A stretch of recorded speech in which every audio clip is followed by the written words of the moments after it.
Hello, my name is Scott Cecil, and I'm reading the book of Acts with a Message translation. Today I pick up in Acts chapter 12. Please enjoy. That's when King Herod got it into his head to go after some of the church members. He murdered James, John's brother.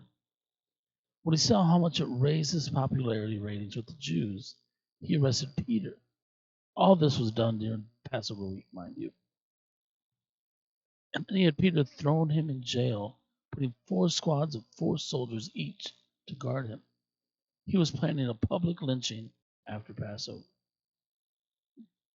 All the time that Peter was under heavy guard in the jailhouse, the church prayed for him most strenuously. Then the time came for Herod to bring him out for the kill. That night, even though shackled to 2 soldiers, one on either side, Peter slept like a baby, and there were guards at the door keeping their eyes on the place.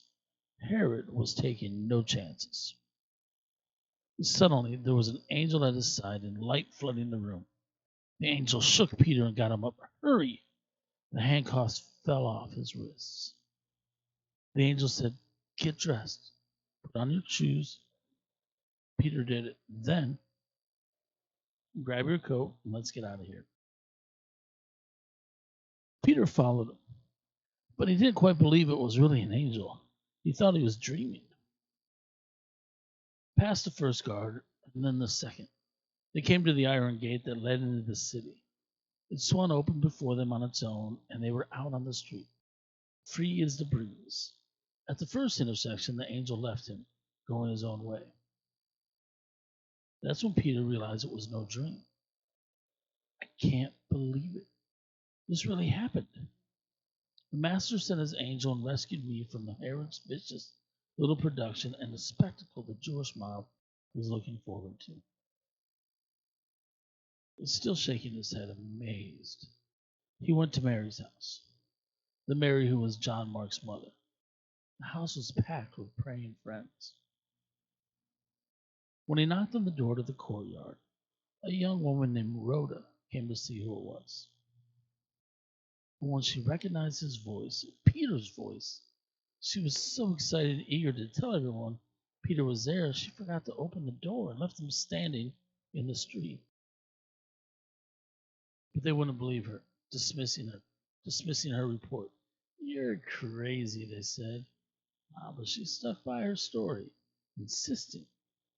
They still wouldn't believe her and said, It must be his angel.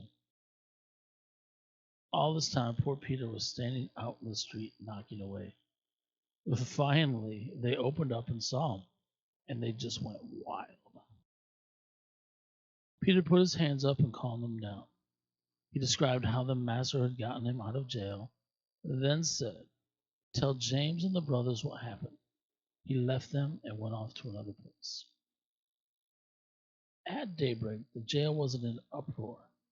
Where's Peter? What happened to Peter?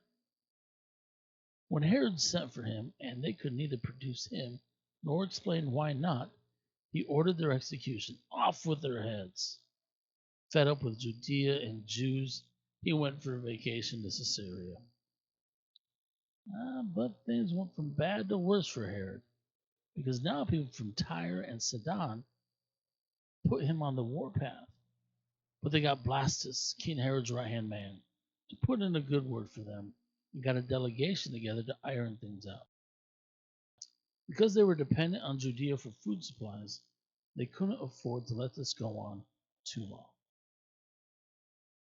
On the day set for their meeting, Herod, robed in pomposity, took his place on the throne and regaled them with a lot of hot air. The people played their part to the hilt and shouted flatteries. The voice of God, the voice of God. That was the last straw. God had had enough of Herod's arrogance and sent an angel to strike him down. Herod had given God no credit for anything. Down he went, rotten to the core, a maggoty old man if there ever was one. He died. Meanwhile, the ministry of God's word grew by leaps and bounds. Barnabas and Saul, once they had delivered the relief offering to the church in Jerusalem, They went back to Antioch. This time they took John with them, the one they called Mark. Thank you for reading Acts chapter 12 with me. Please come back tomorrow as we begin Acts chapter 13. Enjoy.